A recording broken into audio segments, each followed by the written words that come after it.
where the flyover's going to be, and I'm supposed to coordinate it from the good. 44 or Well, whatever. I had them formed up over at Harbor General Hospital, and then I gave them about...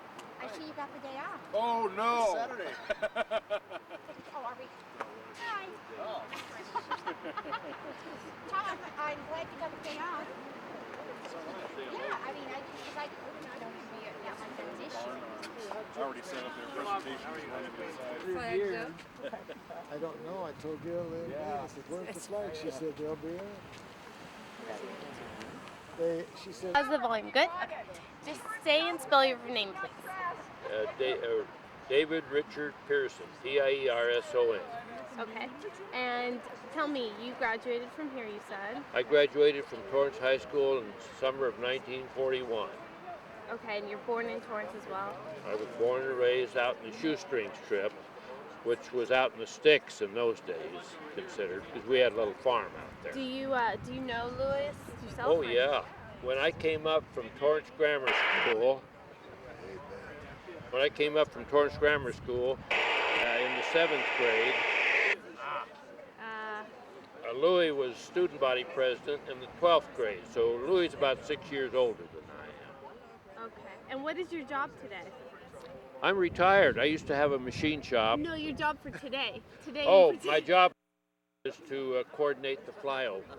Okay. I have a radio, a handheld radio, and about 11:15, there's going to be about 10 Nachang airplanes fly over, and they'll make 3 passes, followed by about 4 of the biplanes will make 3 passes. So tell me something about Louis, a memory or anything.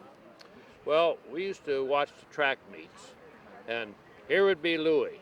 He'd be probably 100, 200 yards ahead of everybody else, then the rest of the field would come. Louis was that good. Really? He was really good, and he was very modest, too. See, Louis broke the world's record for the high school mile at 4:21 when he was a junior in high school. That's pretty good. Yes, it was. It was real good. Of course, eventually he went to USC and broke some records there, a couple of world records, and then he was in the 1936 Olympics. So being a Torrance resident, why do you think he's an important person here in Torrance? Well, we never had an Olympian before. We never had a world record holder before. And he, in World War II, he was shot down in the Pacific and survived 47 days on a life raft, and that was a record in itself. And in the meantime, the city of Torrance named the airport after him, and they thought he was dead at the time. And after the war, he emerged as a prisoner of war in a Japanese prison camp, and then later he went to Billy Graham's revival meetings that they had here, and he became a Christian.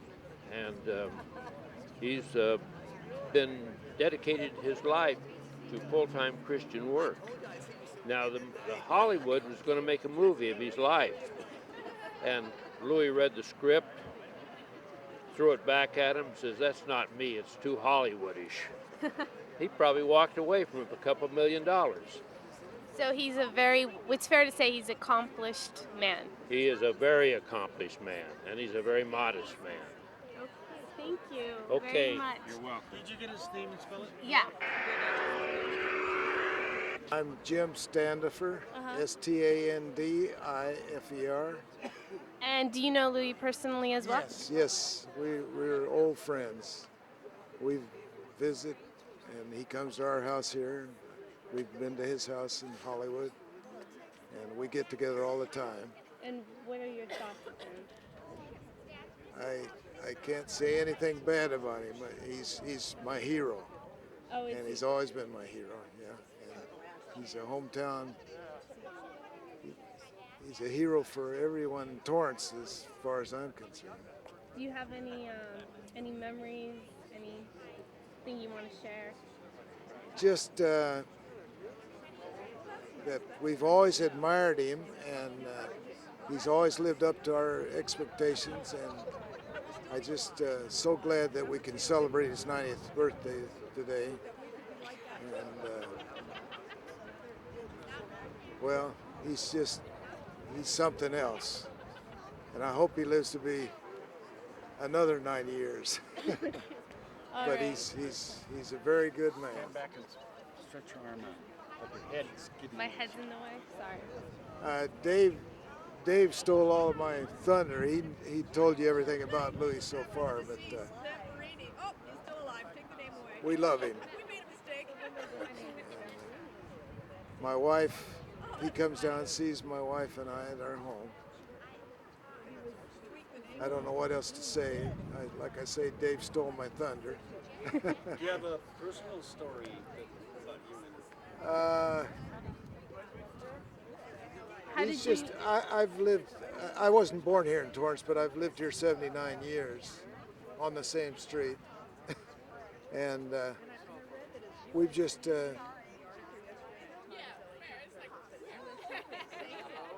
I took his mother, I have a great persimmon tree in my backyard, and his mother lived just on the next block from us, and I always took her persimmons. And I also took Louis. He had stomach trouble when he came back from the war. Couldn't eat a lot of things, not many things. From the prison camp, ruined his stomach. And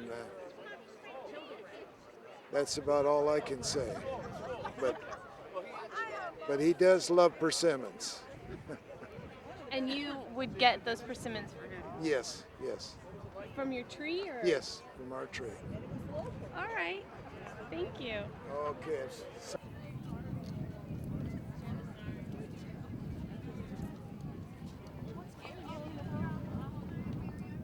I said, what's Gail? Gail? I think she said Louis was coming.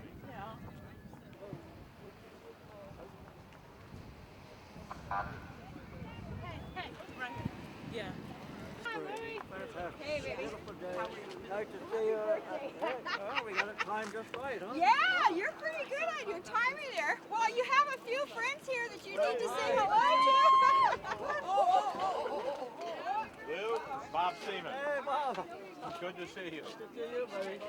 You know, I still appreciate you coming down and talking. A year and a half ago. I also have your book. Oh, yeah. I want you to you signed it, but I want you to autograph it. So, anyway. Come stand right here. Oh, wow. And hey, How you doing, buddy? You're welcome. I'm okay. I'm okay. One, two, three. Oh, beautiful. Thank you so much. Happy birthday. oh, yeah, happy birthday. You haven't changed much since I saw you last. Yeah, and you know, you're just looking a day older, that's all. You haven't changed either. Oh, thank you. Louis, happy birthday. Hey, thank you.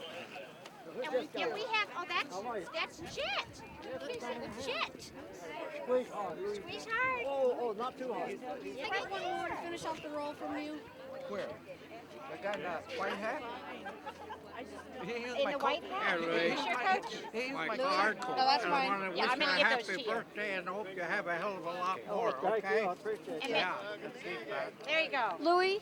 really, you're holding up and you look very good. Yeah, I know you will be. You look that way.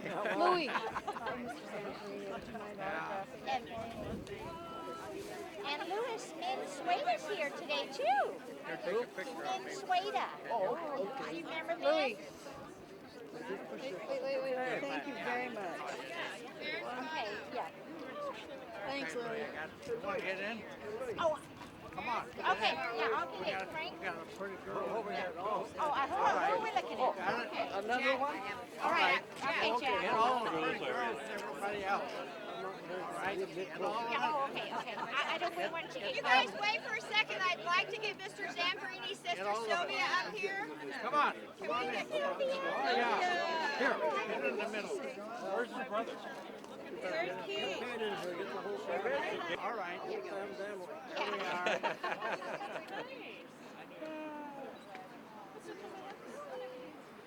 Okay, you got it. Got it? Okay. Excellent. All right. You're a very famous person. First,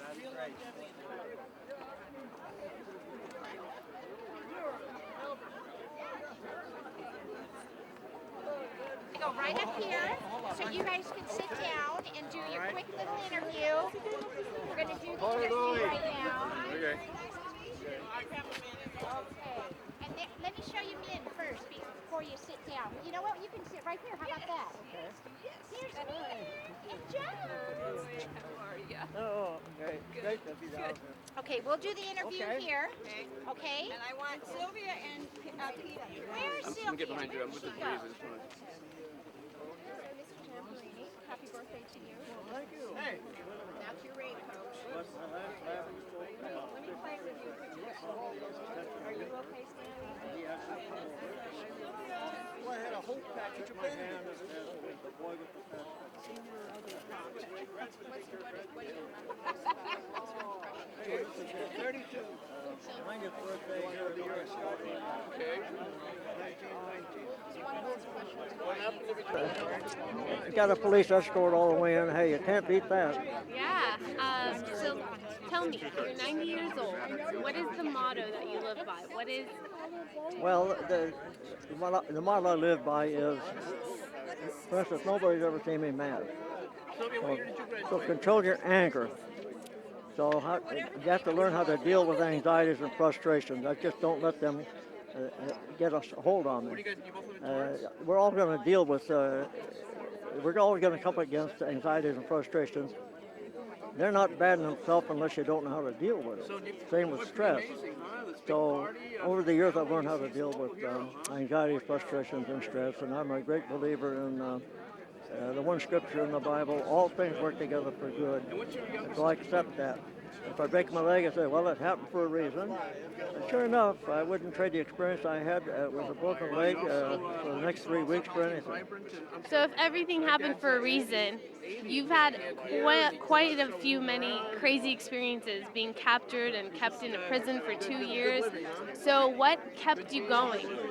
Well, no, I survived the Pacific Ocean, 2,000-mile drift in the raft for 47 days, 43 days in a dungeon, being used as a guinea pig with needles, and then 2.5 years in a concentration camp, slave labor camp in Noetsu, and ran into my nemesis, the bird, Michishiro Watanabe, and this guy was, he was constantly on my case, constantly beating me over the head, in the face, and I had nightmares about this guy after the war, and it just drove me to drinking and ruined my life. I couldn't get over the nightmares. But finally, as a result of going to a Billy Graham meeting, when I made my confession of faith in Christ, I knew I'd forgiven them. I knew it. I knew I was through getting drunk, I was through smoking, and I had a whole new life now. So I went back to Japan, and I carried the torch. The next day, the mayor had me in his office. Councilman, he said they want to ask you questions. So they started asking questions, very formal, and I'm not partial to formality, so I was uptight until the mayor said, tell me, Mr. Zamperini, did anything good come out of your being a prisoner of war for 2.5 years in Japan?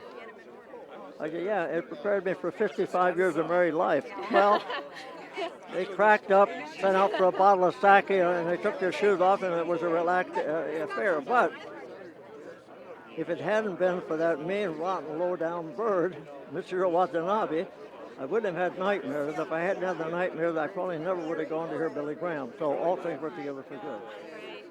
So what is, who did you look up to and admire when you were growing up? Well, growing up, of course, my brother was my 2 years my senior, and I looked up to my brother quite a bit, and Boy Scout Master Bob Llewellyn, and various business people in town. Once I got squared away in my life, then I began to make friends. Before that, I really didn't have any friends, just gang buddies, and that was it. So then after that, after I became a runner, then the whole entire city of Torrance just, really supported me completely in everything I did. It was just amazing to go from one extreme to the other. Is there anything you haven't done that you wish you had? No, I was asked at USC about 2 months ago what my accomplishments were. Well, I'm a great believer in accomplishments because my first one was a runner. Went from a delinquent to a runner. That tasted good. To accomplish something, the first thing in my life. And then I took up tennis. I was accomplished in that. Then I took up typing, and the more I did things, the more accomplished, the better I felt. So I had to quit going to movies about 40 years ago because it takes all day long, and I started doing the things I wanted to do. I became a deputy sheriff, a ski instructor, glacier climber, and you name it, I've been it. 110 different things I've done. And because of those 110 different things that I'm accomplished in, licensed in, or an expert in, I'm on cloud nine. I wouldn't trade my life for any single person in the world because of that. So it's important, attitude, interest, and accomplishment for me. Your best memory. What's that? Your best memory. Oh, God, I got so many great memories. You know, I can't forget the memories of Torrance High School. That was my beginning, and that's where my support came from. And I can't forget the Olympic team as a memory. I can't forget my repatriation after the war was over. That was something else. And people don't really appreciate freedom until you've been incarcerated for a period of time, and then when you're released like we were after the war, the American flag never looked so beautiful. The colors never looked so sharp. And that, I'd say, was probably the extreme, Why is Torrance High important to you? What? Torrance High School, the city of Torrance. Why is it important to you? Well, this is where I grew up, my memories. This is where the transition took place. And this is where I went from a rotten, low-down delinquent and accepted by the entire school and the police force that were chasing me formally. Now they're supporting me. When I made the Olympic team, the same Chief Calder, who took me to jail, pointed through the bars and said, "See those two guys? Someday you're going to be in there." And that shook me up. But the same chief sent me a wire, which I still have, in New York when I made the Olympic team. Congratulations, Louis. So you showed him. Yeah. You did a complete turnaround. Is there any quick advice you'd have for young people today? Well, I think I gave all that advice, that attitude, interest, and accomplishment. I think if you take those three as a symbol of the of your life as an accomplishment, there's nothing greater. Every time when you graduate from school, you're elated, right? When I got my wings in the Air Force, I was elated. So every accomplishment, I'm elated. And I've had 110 of them. And that's why I say I wouldn't trade my life for any single life because of those accomplishments. I can look back, all the training I've had with those 110 things. That's in preparation for survival anywhere, anytime. Thank you very much. Happy birthday. Well, thank you, and I wish honey. you many years of... I know. Me, and you're right. Oh my golly. Yeah, there we are. Towards the high school yearbook. And Louis was winter 35. He was one class behind. Oh, there are 100 of them. Sure. Now here's a picture. The third person in the back row is Louis, and the person on his right is me. Is that the football team or something? What is it? No, this is the annual. Oh, but I mean, that's just, who are all these people? Well, So that's all class. yeah. Big class. He's right now, this minute. Okay, could you Where's spell your Sylvia? last name? Is it the same last name? Sylvia, lean back. See your signature? Sylvia Zamperini. Here's wishing us a swell guy, lots of luck in the future. So he looks the same? Swell. Not a day different? Sylvia, spell your name for me, please. Flammer, Flammer. What do you look up for your big brother for? Pardon? Why do you look up to your big brother? Because he's my brother. Well, besides that. No, I'm very proud of both of my brothers. Pete was the coach here at Torrance High for 10 years while they were in the city of Torrance. And then when they transferred, He went to Banning High. And Louis has been in, well, we all graduated from this school. All four of us children all graduated from Torrance High. No regrets? Why do you admire Louis? Because of all his progress, he's just a fantastic person. I think. Okay. That's a motorcycle. Look to the east.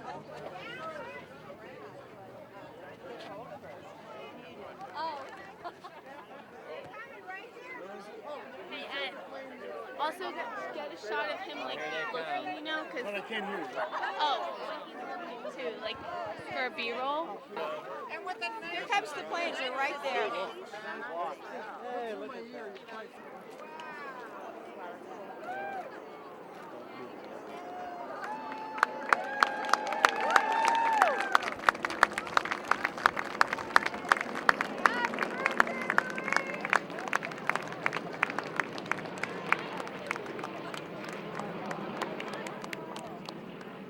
Not from Van Nuys.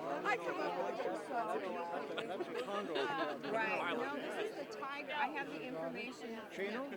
No, she said they were a group that from Torrance, so it must be new. Okay, we're rolling. All right, give me your name and spell it, please. Okay, my name is Bob Seaman, and the last name is spelled Seaman. And you wanted to know about, I ran track and field. Unfortunately for UCLA, I know that Lou ran for USC. But in high school, I ran for a high school called Reedley, which is up near Fresno. It's about 30 miles southeast. It's a farming community. It's about 10 miles from Kingsburg, which is the hometown of Rayford Johnson. In fact, we used to compete against each other. And anyway, in 1953, I broke Lou's national high school record. He'd set it back in 1934 with a mark of 4 minutes 21 and 2/10 seconds. And in the California State High School Championships, I was fortunate enough to win, and I ran 4:21 flat. So it took 19 years to break, not 2/10 of a second off the national high school record. Then Jim Ryan, just within 11 years, in 1964, he made the U.S. Olympic team, and he broke the national high school record, lowered it to under 4 minutes. I think it was like 3:58 flat. So it took 19 years to break Lou's record, and only 2/10 of a second, and then only 11 years to move it down over 21 seconds. So prior to breaking the record, were you focused on breaking his record? Yes, and the name Zamperini. I'd never seen the name Zamperini or heard of it before, and I said, well, I think this is what everybody, especially after kids in high school right after World War II, were looking at, and could they break that record? And so I was just fortunate enough to break it, and then I got to meet him about 6 months after I enrolled at UCLA, and he was a minister, and he was at some gentleman's house across the street at UCLA, and I went over to visit him for the first time. First time I met the guy, the record that I had broken. And we have run into each other a few times over the years, and the last time that, oh, this is great, these planes, these World War II vintage planes flying over Torrance High School, it's great. But anyway, we about a year and a half ago, we had the USA Track and Field National Championships over at Home Depot. And there was a break. There was a 4-day meet, but on Saturday night there was nothing going. So my wife and I decided to host a function for about 150 track and field officials. And so I talked to Lou and invited them over, and I'll tell you, he wowed the crowd. And I also had Rayford Johnson, who was the Olympic decathlon champion in 1960, Sullivan Award winner. Also Don Bragg, who was the national, or I should say he was the Olympic champion in the pole vault in 1960. And then Wilbur Moose Thompson, who was also from SC, he won the 1948 Olympic shot put championship. So we had 4 guys there, and people told us that it was one of the best programs that they had ever attended. That was the first time you met him? No, I met him in 1954. Okay, and what was your impression? Oh, I was impressed. I said, this is a great guy.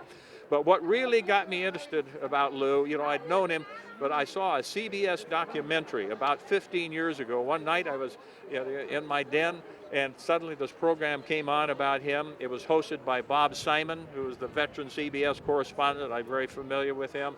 And it told about, I didn't know that he had been on a life raft for 47 days, had been a prisoner of war for over 2 years in a Japanese prisoner camp. And so that I really became interested. And then on the last day of the 1998 Winter Olympics, it was in Japan. I can't remember the name of the city, but on the last night, Jim Nantz, who, by the way, is going to do the Super Bowl telecast for CBS, he was hosting the Winter Olympics, and Lou Zamperini came into the studio in his running outfit, and he had just run through the streets of that city. The mayor had canceled the school. All the school kids were out, and Lou ran through the city, and all the kids and all the people were cheering him on. It was really something when he came into the CBS studio. So I've always been interested in him, and I'm really happy what city of Torrance is doing and Torrance High School to honor him, and then to have these planes fly over. It kind of reminds me about 4 months ago, Bob Mathias, the great decathlon star, who was the 1948 and 52 Olympic decathlon champion, passed away in his hometown of Tulare, which is about 50 miles south of Fresno. And it was a very impressive program, the funeral. And Billy Mills, the Olympic champion in the 10,000 meters in 1964, kind of gave the eulogy at the cemetery. And as he finished, couple of jets came roaring over the cemetery. It was awesome. So it kind of reminds me of what we're seeing today. Well, thank you very much for Okay. your time. All right, could you please spell your name? Luke, L-U-K-E, Zamperini, Z-A-M-P-E-R-I-N-I. Okay, thank you. So tell me, you organized the USC party yesterday for him. I can't take all the credit for that. I enlisted the help of 4 gold medalist swimmer John Neighbor, who pretty much chaired the committee to put the SC event on. And he did a fantastic job. So was he surprised? Yeah, he was surprised. Yeah, we tried to hide it from him as much as we could. But when the Los Angeles Times ran an article about the party yesterday morning, the cat was out of the bag. But what he didn't know was the scale of what was going on. We had well over 300 people there, and it was a tremendous fundraiser to establish a Louis Zamperini annual trophy to be given to the athlete at SC that most exemplified the kind of life that Louis led, the inspiration he has that he's given to other people. So I'm gonna guess your dad was someone you looked up to growing up. Oh yeah. Tell me why. Well, sure it helped that he was an athlete and war hero and all that, but he was a great dad. He was there for me every time I needed him, and then he was not there for me when I needed not to have him there for me. He was wise enough to give me a good swift kick in the rear when I needed it, and he was just a great person to be around. Always with a positive attitude. Just always with the solution, the answer, the way to get it done. And so I just, the greatest gift I got from him was just being around him. That's nice. Thank you very much. You're welcome. Thank you. Nice to meet you. Sister? Quickly with her, but then that's got color guard and everything else we're missing. Okay. Right now we're gonna come right here, and we're gonna instruct you to tell me what you want. Move a little. There you go. All right. Please spell your name. As soon as he tells me he's ready.